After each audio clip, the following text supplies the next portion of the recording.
Assalamualaikum warahmatullahi wabarakatuh. Sahabat-sahabat sekalian, apakah sedekah itu muamalah atau ibadah?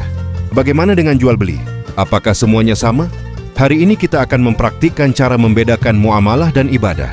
Mahdah melalui studi kasus.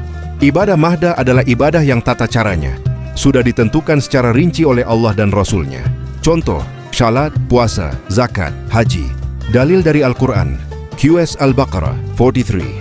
Dan dirikanlah solat, tunaikanlah zakat, dan rukuklah beserta orang-orang yang rukuk. Ayat ini menunjukkan perintah solat dan zakat sebagai ibadah yang wajib dan tata. Caranya telah diajarkan oleh Nabi. QS Al-Baqarah 183. Wahai orang-orang yang beriman, diwajibkan atas kamu berpuasa sebagaimana diwajibkan atas orang-orang sebelum kamu agar kamu bertakwa. Puasa adalah contoh ibadah mahdah karena tata caranya sudah ditentukan. QS Ali Imran 97. Dan di antara kewajiban manusia terhadap Allah adalah melaksanakan haji ke Baitullah. Haji juga termasuk ibadah mahdah karena rukun dan tata caranya sudah baku. Ini sekarang kita praktikkan melalui beberapa kasus. Kasus yang pertama, seseorang menambah rakaat sholat subuh menjadi 3 karena ingin lebih khusyuk. Apakah boleh? Jawabannya tidak boleh. Karena sholat termasuk ibadah mahdah. Tata caranya sudah ditentukan. Tidak boleh diubah. Kasus yang kedua, seorang pedagang menjual barang secara online melalui marketplace. Apakah ini sah? Jawabannya, boleh. Karena jual beli termasuk muamalah. Selama tidak ada unsur riba, gharar, dan penipuan, maka diperbolehkan. Dari kedua kasus tersebut, maka perbedaannya dapat kita simpulkan bahwa dalam syariat Islam, ada hal yang bersifat tetap dan ada yang bersifat fleksibel.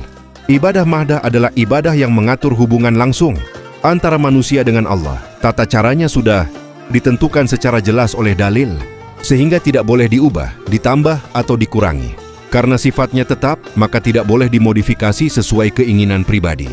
Sedangkan muamalah adalah aturan yang mengatur hubungan antar manusia dalam kehidupan sehari-hari, seperti jual beli dan interaksi sosial lainnya. Dalam muamalah, hukumnya pada dasarnya boleh selama tidak ada larangan. Sifatnya fleksibel dan dapat berkembang mengikuti kebutuhan zaman, selama tetap berada dalam batas-batas syariat. Memahami perbedaan ini sangat penting agar kita tidak keliru dalam memahami dan menerapkan syariat, sehingga kita dapat menjalankan ajaran Islam secara benar dan proporsional. Sebagai Muslim, kita harus memahami mana yang bersifat tetap dan mana yang fleksibel. Dengan begitu, kita bisa menjalankan agama secara benar dan proporsional. Semoga ilmu hari ini bermanfaat dan menambah pemahaman kita tentang fiqih muamalah. Sebelum kita akhiri video ini, mari kita ingat satu hal penting.